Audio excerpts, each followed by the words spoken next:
Salam sejahtera, Namo Buddhaya. Saudara-saudara sedharma, banyak orang sering bertanya, termasuk diri kita sendiri. Tahun berganti, mengapa nasib belum berganti? Apa yang salah, Bante? Buddha di dalam pesan bijaknya selalu menasihatin kita. Seseorang jika hendak mendapatkan nasib yang baik dan menghindari nasib yang buruk, maka seyogianya lah kita harus berani untuk mulai dengan pertama mereformasi diri. Kedua, berani mengakui kesalahan kita sendiri. Ketiga, teguh memperbaiki kesalahan itu hingga tuntas. Dan yang terpenting adalah yang keempat, ketulusan berubah dari hati. Saudara-saudara sedharma yang berbahagia, setiap manusia di dalam hidupnya memiliki jatah waktu yang sama, 24 jam sehari dan 7 hari dalam seminggu. Tidak ada satupun manusia yang memiliki waktu yang lebih dari itu, termasuk kamu dan aku. Tidak ada perbedaan waktu kita dengan manusia terkaya dunia seperti Bill Gates, Elon Musk, ataupun pengusaha-pengusaha sukses seperti Jack Ma. Tidak mungkin kan waktu yang dimiliki ketiga orang terkaya di dunia memiliki 36 jam per hari, sedangkan kita cuma 24 jam per hari. Semuanya adalah sama. Yang membedakan kita adalah umur kita yang telah diwariskan oleh karma mereka sendiri. Walaupun memiliki waktu yang sama, tidak semuanya bisa memanfaatkan waktu tersebut dengan maksimal. Ada yang berhasil memanfaatkan waktu untuk menghasilkan karya yang terbaik, menciptakan nasib yang baik dengan fokus dan target yang ingin ia capai. Tetapi sebaliknya, saudara, ada juga yang sama sekali tidak menghasilkan karya terbaik dalam hidupnya. Banyak di antara mereka menghabiskan waktu mereka yang berharga untuk tidak bermanfaat, untuk sesuatu yang tidak berharga. Seperti misalnya bermain sosial media, Netflix, bermain HP, nonton, bahkan berjam-jam, ataupun bisa berhari-hari.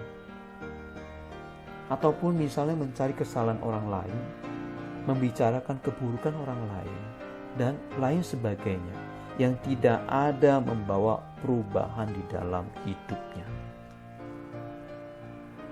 Jadi, mengapa ada perbedaan seperti itu? Apa yang membedakannya?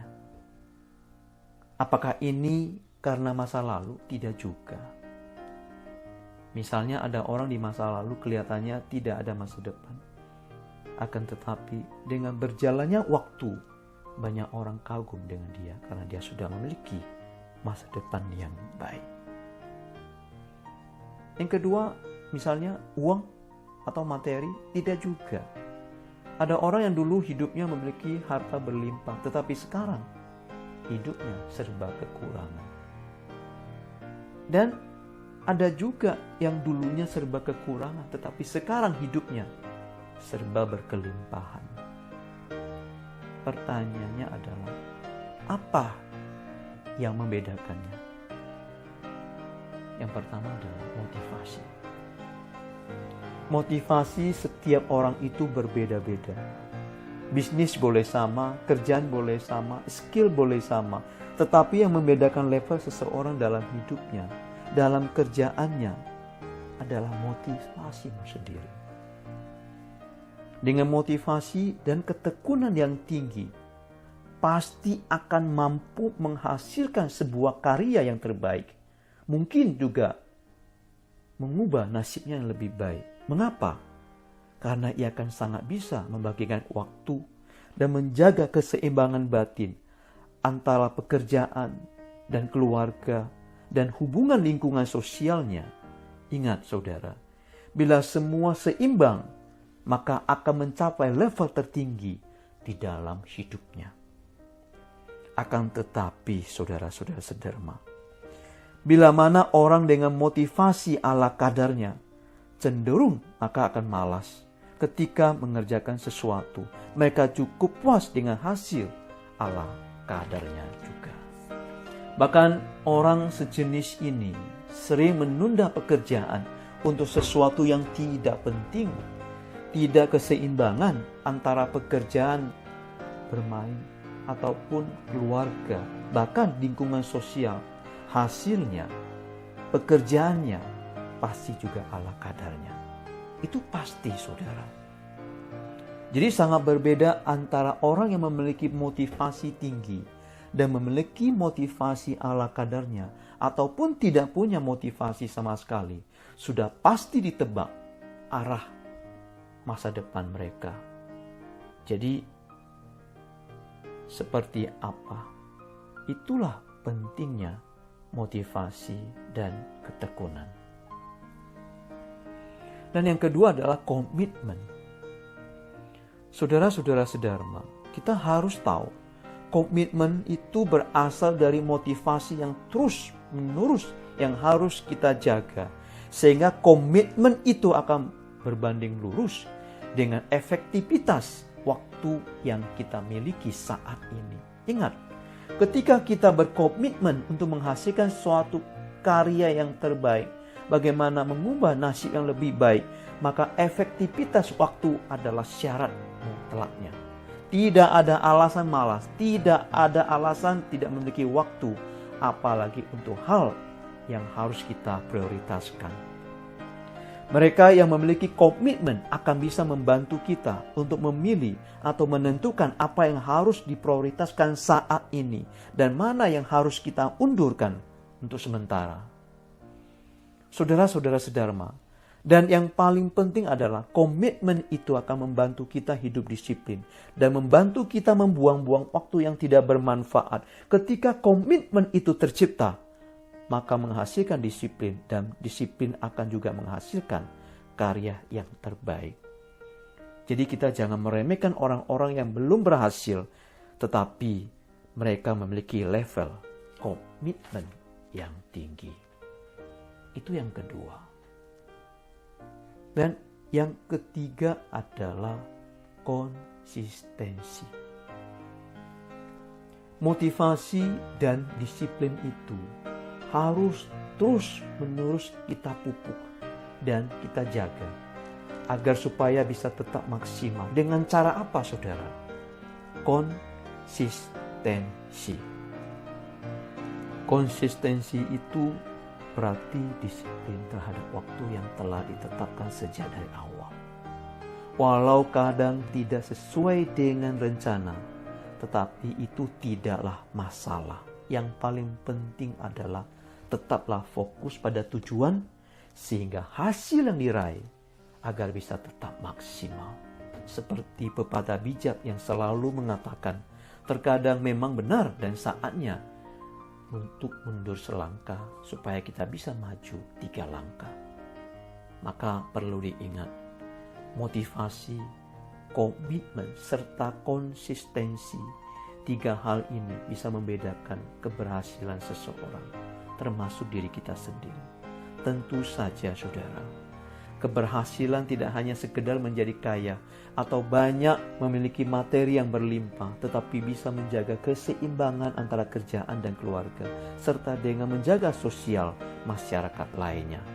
Maka orang-orang dengan motivasi rendah, komitmen yang lemah, dan tidak konsistensi, tidak akan bisa membagikan waktu yang dengan baik.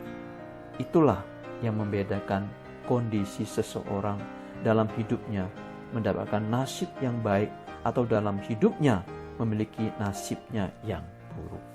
Maka oleh karena itu, saudara-saudara sedharma, kita harus berani untuk teliti ulang tentang motivasi kita, komitmen kita, serta konsistensi kita di dalam kehidupan sehari-hari. Mungkin kita perlu juga meriset kembali cara pola pikir kita, cara perbuatan kita dalam sehari-hari. Karena waktu yang kita miliki sama dengan mereka. Hari ini mereka bisa berhasil, maka saya yakin Anda juga akan bisa berhasil. Semoga di penghujung tahun ini dan di tahun-tahun berikutnya kita bisa menyadari akan hal ini dan berusaha untuk merubah diri kita sendiri, bukan untuk menjadi orang lain, tapi minimal menjadi versi dirimu sendiri. Dan kuncinya adalah motivasi, komitmen, serta konsistensi itu sendiri. Serta kita juga terus harus mereformasi diri kita, berani mengakui kesalahan kita sendiri, teguh untuk selalu memperbaiki kesalahan itu hingga tuntas, dan yang paling terpenting adalah ketulusanmu untuk berubah dari hati. Itulah sedikit inspirasi bahwa yang bisa merubah dalam hidupmu adalah dirimu sendiri. Itu kuncinya. Untuk itu, semoga kita bisa merubah menjadi lebih baik, sehingga dalam kehidupan sehari-hari kita selalu di dalam berkah. Semoga Buddha selalu memberkati kita. Semoga kita selalu dalam sejahtera. Namo Buddhaya.